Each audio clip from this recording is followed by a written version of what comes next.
pre-war money. Before the Great War, the US dollar was the most widely circulated currency on the planet.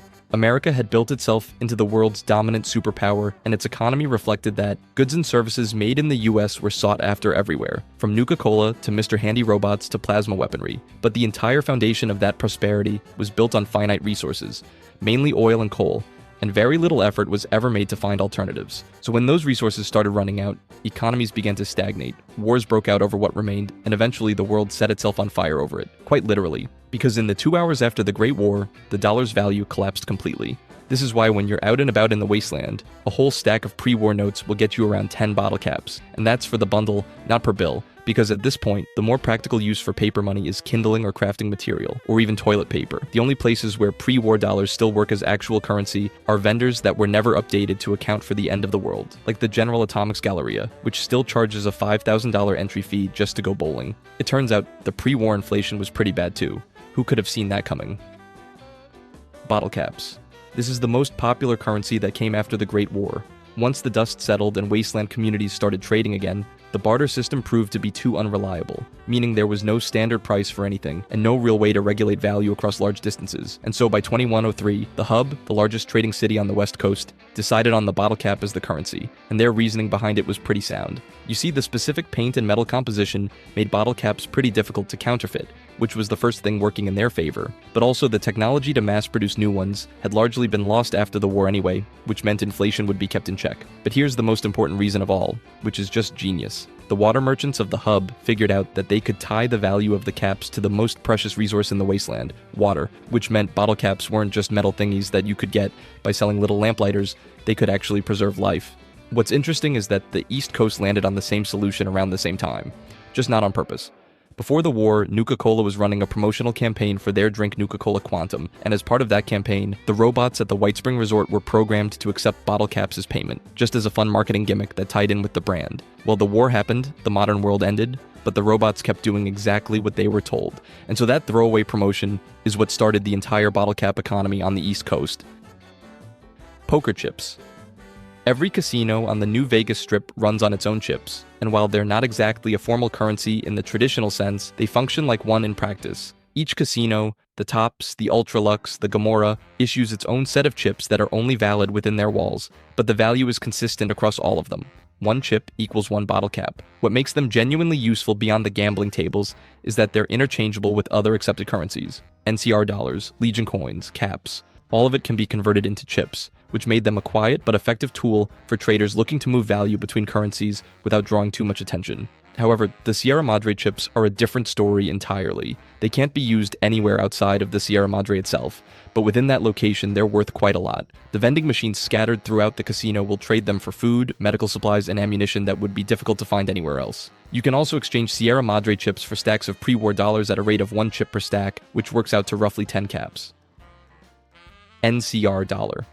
This is what happens when a post-war civilization almost succeeds in rebuilding the economy. As the new California Republic grew into a genuine political and economic force on the West Coast, it introduced its own paper currency to reduce the wasteland's dependence on bottle caps. By 2241, the NCR dollar had become widely accepted across the region, and it was backed by something real: gold reserves that gave the notes actual weight behind them. But the notes themselves had some care put into them. The $5 bill features the NCR's founder, President Aradesh, with the city of Shady Sands printed on the back. The 20 honors First Ranger Seth alongside the emblem of the NCR Ranger Corps, and the $100 bill features President Tandy on the front, commemorating the incorporation of Dayglow into the Republic. This was going so well until the Brotherhood of Steel destroyed those gold reserves during their war with the NCR. Citizens panicked and rushed to exchange their notes for gold, only to find there wasn't nearly enough left to cover what was owed. The NCR responded by abandoning the gold standard completely and shifting to a fiat currency, essentially money backed by nothing but the government's word. Unsurprisingly, a lot of people stopped trusting it after that. By the time of Fallout New Vegas,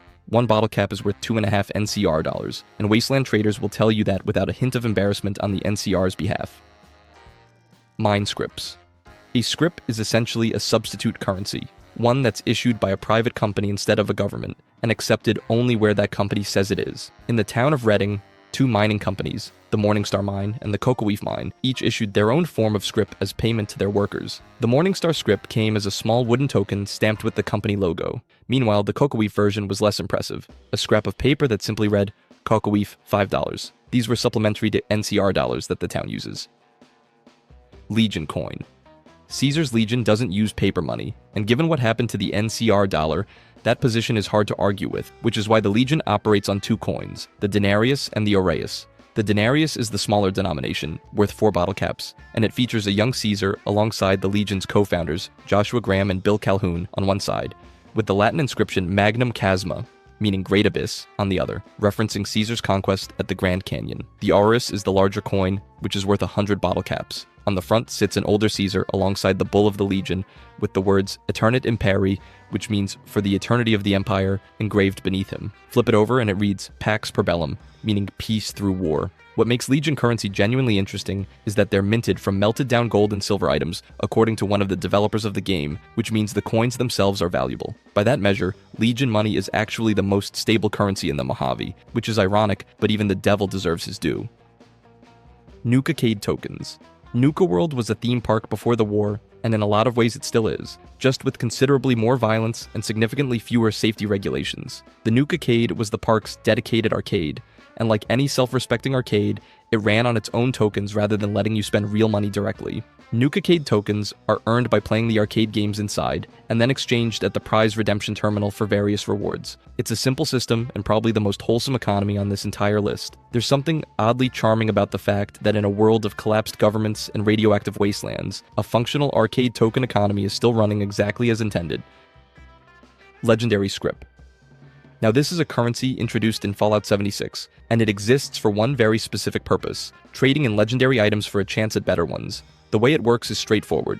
You bring your unwanted legendary weapons or armor to the purveyor, a vendor operating formerly out of Berkeley Springs Station, but more recently at Rusty Pick, and she'll exchange them for scrip based on how many legendary attributes the item carries. You then spend that scrip on new legendary items from her inventory. There is a daily limit on how much scrip you can earn, which prevents the system from being exploited too heavily and keeps some scarcity in the market. Treasury Notes. They're earned by completing daily and weekly quests for the two major factions that arrive in Appalachia, the Settlers and the Raiders, and they can't be spent directly on most things. Instead, you take them to a gold press machine and convert them into gold bullion at a rate of 10 notes per 1 bullion. So they're essentially a step you have to go through before you can get to the good stuff. There's a cap on how much bullion you can carry and how many notes you can exchange per day, which is the game's way of making sure the gold bullion economy doesn't collapse under the weight of people farming it too efficiently. As currencies go, Treasury Notes are purely transactional, a middle step rather than an end goal, but they're what keeps the entire bullion system moving. Gold bullion. This is one of the most important currencies introduced in Fallout 76, arriving with the Wastelanders update that brought human NPCs back to Appalachia. The foundation of it ties directly to Vault 79, a vault that was built not to shelter civilians but to store the remains of the US government's gold reserves. Once that vault is cracked open during the main quest, the gold inside becomes the backbone of a new economy in the region. Unlike most wasteland currencies, gold bullion holds value the old-fashioned way. The metal itself is worth something, which means it doesn't need a government or a trading city to back it. In practice, bullion is spent with special vendors aligned to the Settlers and Raiders factions, and it buys some of the most sought-after plans and equipment available in the game. Claim tokens. These are about as straightforward as wasteland currencies get. You earn them by completing an activity called load bearing, a public event where you need to harvest the mine of minerals before it collapses. Once you have the tokens as a reward, they can be redeemed for prizes at the Claim Token Exchange Terminal, found outside Abandoned Mine Shaft Delane and Abandoned Mine Site Kittery. That's the full extent of it. They exist for one activity, they're spent in one place, and they don't pretend to be anything more than that. Mr. Fuzzy Tokens. Camden Park is an amusement park in Fallout 76's Appalachia, and Mr. Fuzzy Tokens are what keep it somehow running against all odds. The park's various carnival games award tokens for playing, and those tokens can be exchanged at the prize terminal for Mr. Fuzzy merchandise, which is the park's beloved mascot. AmmoPoints.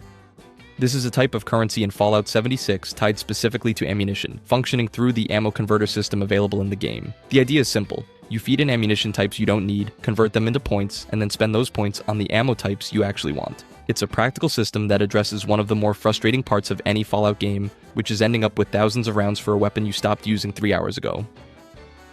Brotherhood Scrip.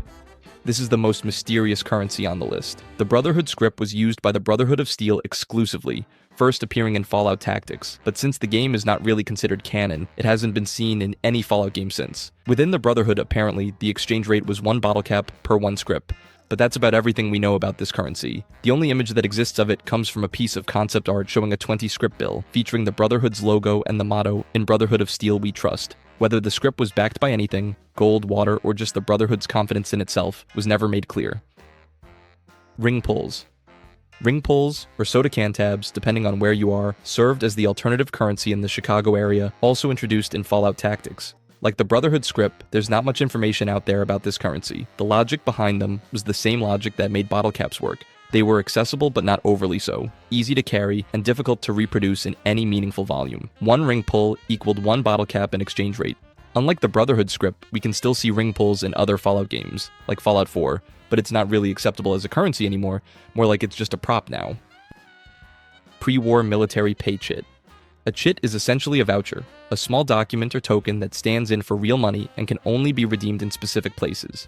Before the war, the US military tested these chits at two remote missile sites called Hopeville and Ashton in the Divide, but you can only find them mentioned at the Hopeville Missile Silo Terminal. They let soldiers buy supplies from automated vending machines without the risk of fake money, and that's about everything we know. It's more likely that these chits were short-lived. And that's every currency in Fallout explained. So next time you see a bottle cap, just remember in another timeline, you'd be rich.